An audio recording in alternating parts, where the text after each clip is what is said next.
y a-t-il jamais eu un moment où le véritable bonheur, la paix et la prospérité semblaient être plus que de simples rêves lointains? Dans le monde dans lequel nous vivons aujourd'hui, où le chaos et l'incertitude semblent régner à chaque tournant, il est à la fois troublant et impressionnant d'assister au déroulement d'événements qui correspondent à d'anciennes prophéties. Parmi elles, une prophétie particulièrement frappante faite par sœur Bernadette prédit que 2025 sera une année charnière dans l'histoire de l'humanité, un moment qui semble se rapprocher de jour en jour. Les événements qui se déroulent autour de nous semblent faire écho aux mots mêmes qu'elle a prononcés, laissant entrevoir une période de grande importance. La Vierge Marie, par ses messages à l'humanité, nous a appelés à la repentance, à revenir à Dieu, offrant à la fois des avertissements et de l'espoir. Pourtant, tragiquement, beaucoup ont fait la sourde oreille à ces appels divins.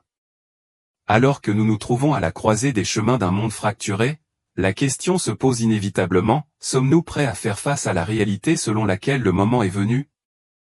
Les avertissements oubliés depuis longtemps résonnent-ils à nouveau au milieu de nos luttes modernes? Rejoignez-nous pour plonger plus profondément dans la vie extraordinaire de sœur Bernadette, une sainte dont la mission était de transmettre les messages de Dieu au monde. Sa prophétie sur l'année 2025 n'est pas seulement un faible murmure de l'avenir, mais un puissant appel à l'action, nous poussant à ouvrir les yeux sur ce qui se déroule autour de nous.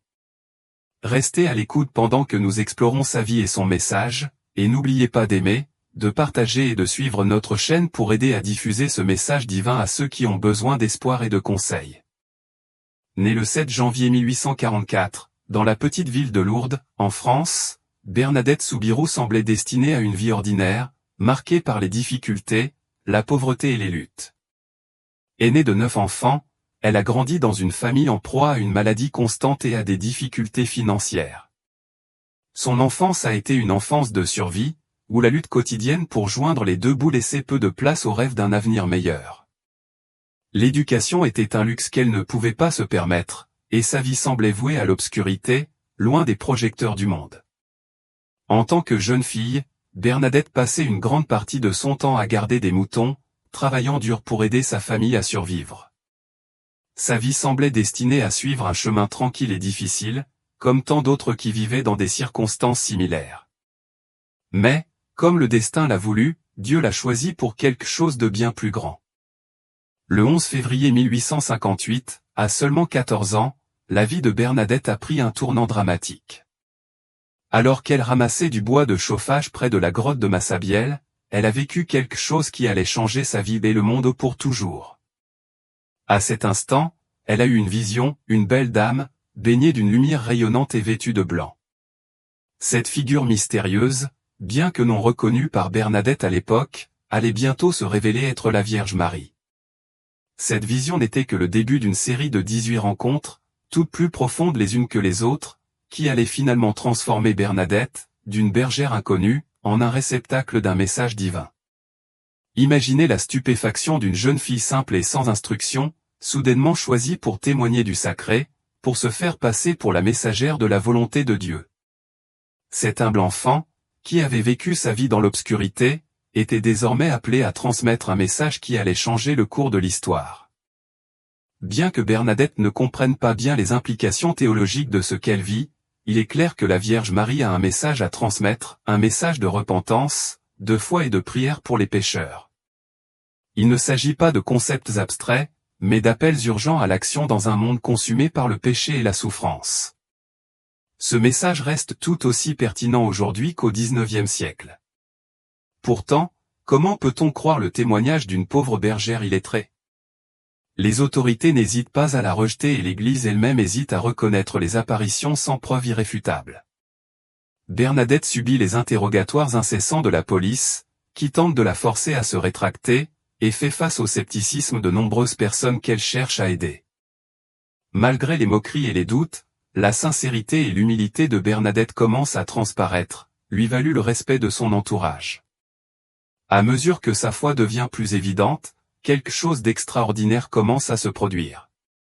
Les miracles et les signes qui suivirent son témoignage finirent par conduire à une reconnaissance croissante de la véracité de ses expériences. Le monde allait bientôt voir que l'humble bergère était bien la messagère choisie par la Vierge Marie, et que ses paroles n'étaient pas seulement les divagations d'une enfant confuse, mais un appel divin à l'humanité pour revenir à Dieu.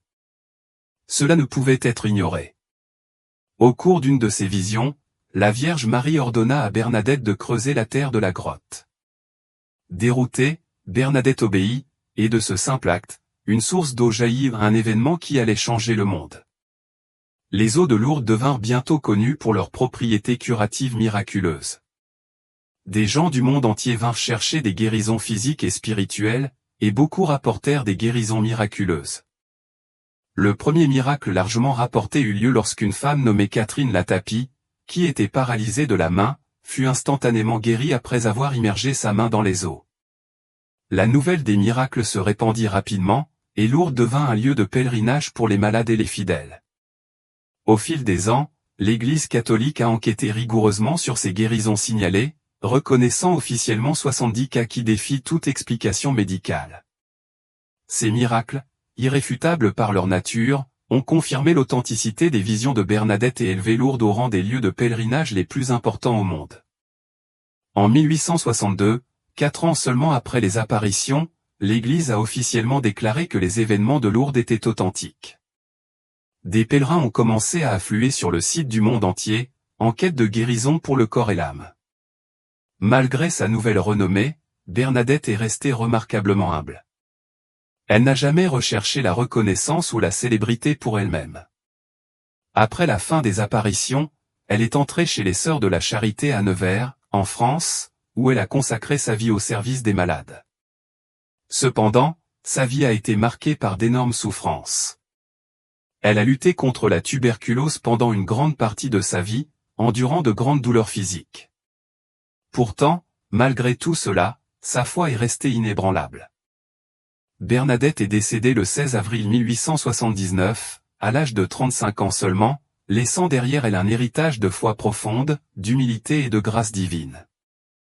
Ce qui rend son histoire si extraordinaire, ce ne sont pas seulement les visions qu'elle a reçues, mais aussi la façon dont elle a vécu sa vie après celle-ci. Tout au long de sa vie, elle a clairement su qu'elle n'était que la messagère et non la source des paroles de la Vierge Marie. Malgré ses souffrances physiques et les circonstances difficiles qu'elle a endurées, elle n'a jamais hésité dans sa foi ou sa mission. En 1933, Bernadette a été canonisée comme sainte par l'Église catholique. Sa sainteté n'était pas seulement une reconnaissance des miracles associés à ses visions, mais aussi un témoignage de sa sainteté et de sa foi inébranlable. Aujourd'hui, Lourdes reste un lieu d'une profonde signification spirituelle. Pèlerins 2. Des personnes de tous horizons continuent de visiter le site, en quête de guérison, de réconfort et d'une connexion plus profonde avec Dieu. Pour beaucoup, Lourdes n'est pas seulement un lieu de miracles physiques, mais aussi un symbole de renouveau spirituel. La vie de Sainte Bernadette continue de nous inspirer et de nous mettre au défi. Son obéissance simple, sa foi inébranlable et sa volonté de servir en tant qu'humble messagère nous montrent que la sainteté n'est pas réservée aux érudits ou aux puissants. À travers sa vie, nous nous rappelons que la grâce de Dieu peut agir même à travers les vases les plus improbables, transformant l'ordinaire en quelque chose d'extraordinaire.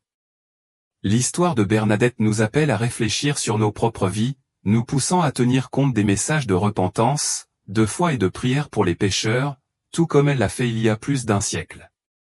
Tout le monde, quelle que soit sa condition sociale, peut être touché par la grâce de Dieu. Aujourd'hui, à l'approche de 2025, certains se demandent si d'autres prophéties de Bernadette commencent à se réaliser. Le monde tiendra-t-il compte des messages de foi et de repentance?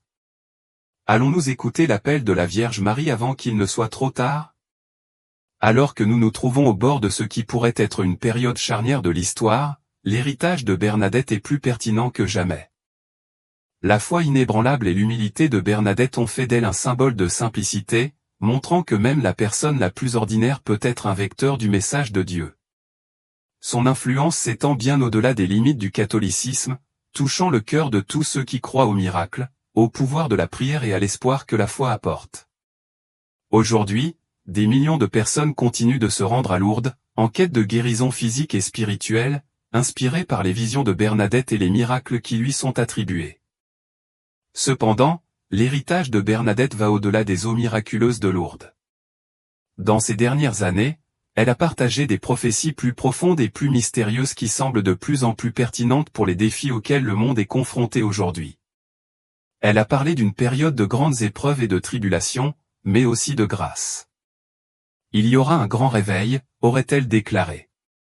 Le monde tremblera, mais la foi sera restaurée. À l'approche de 2025, le monde semble être au bord du chaos.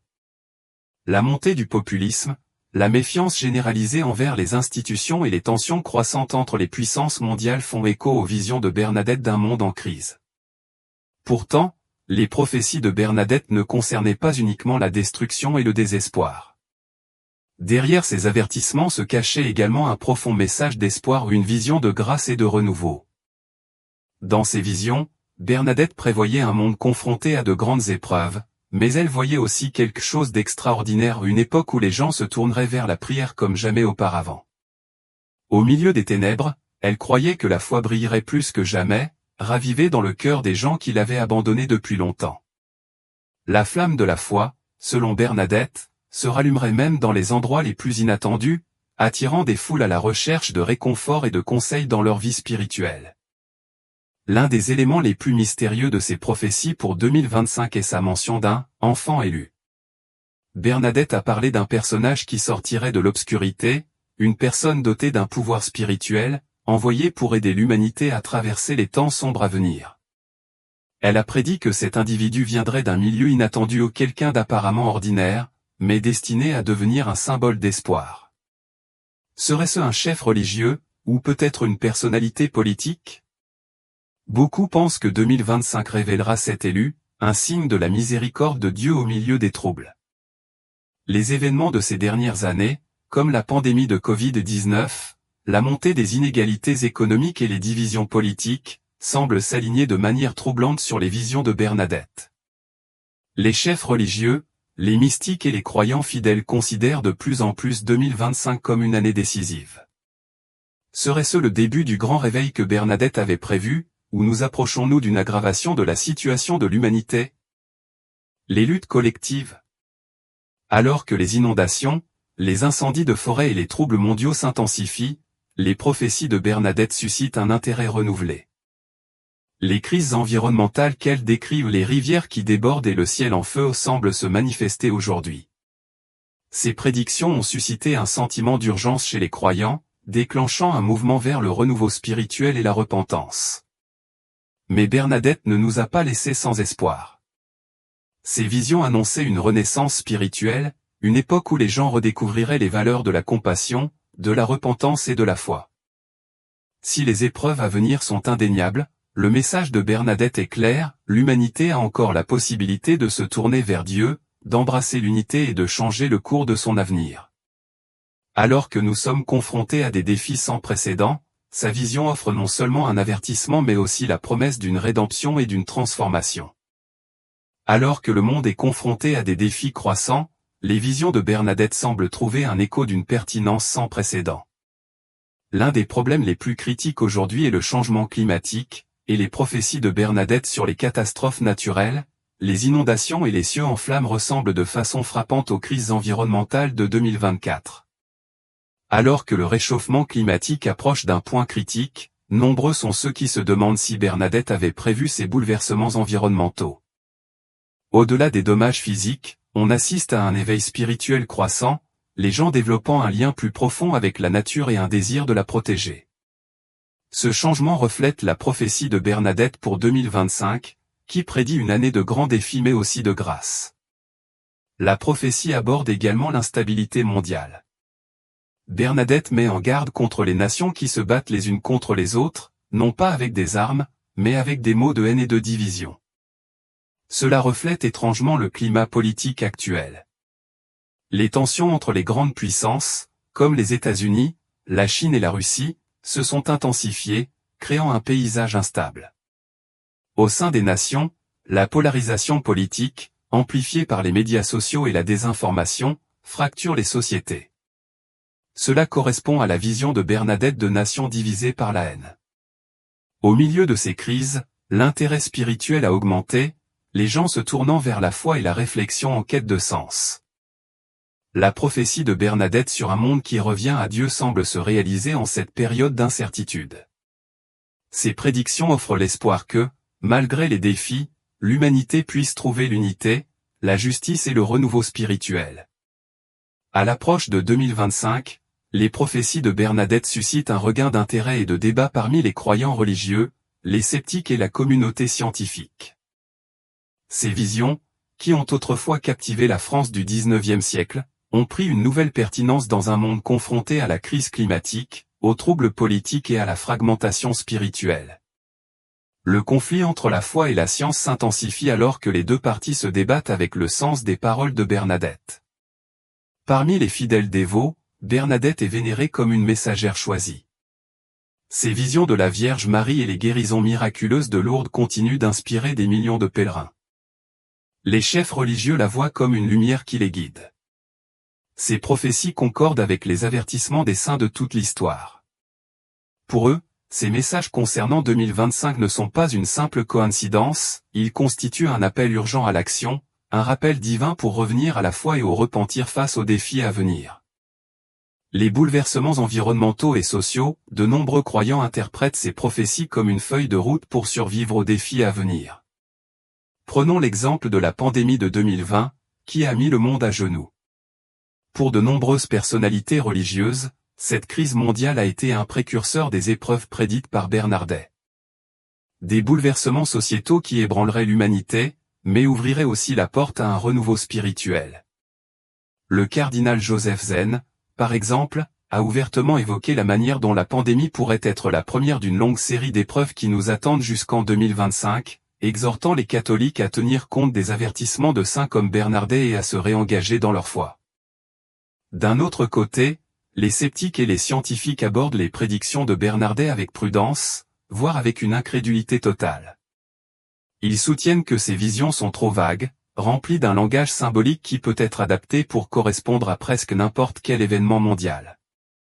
Pour eux, les catastrophes naturelles telles que les incendies de forêt ou la montée du niveau de la mer ne sont pas des prophéties divines, mais le résultat de processus bien documentés comme le changement climatique et la déforestation. Les scientifiques soulignent que les climatologues mettent en garde contre ces dangers environnementaux depuis des décennies. Le fait que Bernadette ait mentionné des rivières qui débordent et des cieux en feu peut être considéré comme métaphorique plutôt que surnaturel. Un exemple scientifique notable concerne les incendies de forêt dévastateurs en Australie et en Californie ces dernières années.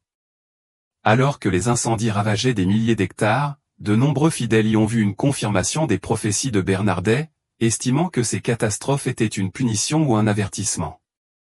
Pendant ce temps, les scientifiques environnementaux attribuaient ces événements au réchauffement climatique et à la négligence humaine. Pour eux, ces catastrophes sont la conséquence directe de l'ignorance des conseils scientifiques, et non une preuve de prophétie. Ce débat entre la foi et la science se complique encore lorsque l'on évoque la prophétie de Bernadette concernant un enfant élu.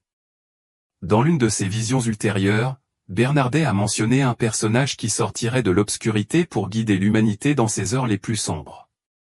Certains érudits religieux pensent que cet individu pourrait apparaître en 2025, soit en tant que leader spirituel, soit en tant que personnage politique, offrant espoir et direction au milieu des crises mondiales. Cependant, les sceptiques rejettent cette hypothèse comme une autre prédiction vague, soulignant que l'histoire regorge de telles figures, et que cet élu pourrait être n'importe qui, si jamais il apparaît. Il est intéressant de noter que tous les experts ne considèrent pas la foi et la science comme mutuellement exclusives. Certains théologiens et érudits estiment que les prophéties de Bernadette ont un but à la fois spirituel et symbolique. Ils soutiennent que ces visions ne sont pas destinées à offrir des prédictions littérales, mais à inciter à la réflexion sur la condition humaine.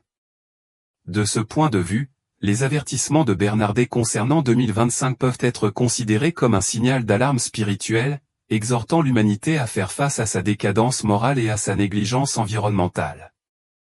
C'est un message qui résonne à la fois auprès des publics religieux et laïcs, le besoin de guérison, d'unité et d'un effort sincère pour réparer les fractures du monde. En fin de compte, le message de Bernadette offre de l'espoir au milieu de l'incertitude. Bien qu'elle ait prédit de grandes épreuves pour l'humanité en 2025, elle a également parlé de grâce et de renouveau. sa vision de personne revenant à la foi face à l'adversité suggère que ces défis pourraient servir de catalyseur pour un réveil spirituel. Alors que le monde est aux prises avec une crise sans précédent, les prophéties de Sœur Bernardet nous rappellent avec force que, même dans les moments les plus sombres, il existe toujours un chemin vers la rédemption, un chemin qui ne demande rien d'autre que le courage de le parcourir. Le débat en cours autour de ces visions continue de se dérouler, mais une vérité est indéniable, à l'approche de 2025, les prophéties de Sœur Bernardet suscitent des conversations qui transcendent la simple croyance. Elles suscitent une profonde réflexion sur l'état du monde et, peut-être, inspirent un réveil collectif à la nécessité d'un renouveau pour reconstruire ce qui a été perdu et redécouvrir l'espoir qui réside en nous tous. Chers frères et sœurs, aujourd'hui plus que jamais, nous devons nous tourner vers la prière et le repentir. Car Dieu, le Créateur tout-puissant de toutes choses, est le seul gardien de l'avenir. Comme lui-même. L'Évangile nous l'assure dans les Écritures, car je connais les projets que j'ai formés sur vous, projets de paix et non de malheur, afin de vous donner un avenir et de l'espérance. Jérémie 29, 11, à maintes reprises, Dieu a envoyé ses messagers ou ses anges pour avertir l'humanité, nous guidant sur son chemin de justice. Tout comme il a envoyé la bienheureuse Vierge Marie à Sœur Bernardet, apportant des messages de mise en garde divine, nous devons placer notre confiance entièrement en Dieu. Car c'est lui seul qui tient l'avenir de notre monde entre ses mains. Face aux bouleversements mondiaux actuels, les prophéties de Sœur Bernardet nous rappellent avec force que la prière et une foi inébranlable sont les clés pour surmonter les épreuves qui nous attendent. Seigneur Tout-Puissant, Créateur du ciel et de la terre, Roi des rois et Seigneur des seigneurs, nous élevons nos voix pour louer ton amour sans limite et ta miséricorde infinie. Toi seul as formé les cieux et la terre, tu connais chaque désir de notre cœur, et même dans nos faiblesses, tu es toujours présent, nous guidant vers ta lumière divine. Comme le déclare le psalmiste, Dieu est notre refuge et notre force, un secours qui ne manque jamais dans la détresse.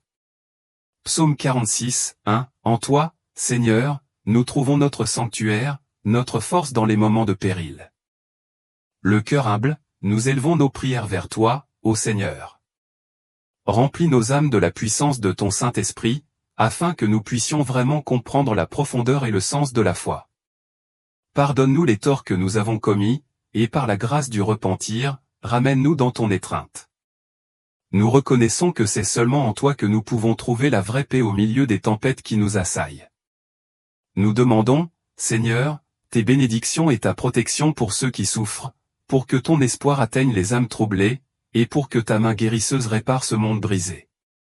Que nos prières résonnent sur toute la terre, offrant le salut à tous ceux qui invoquent ton nom.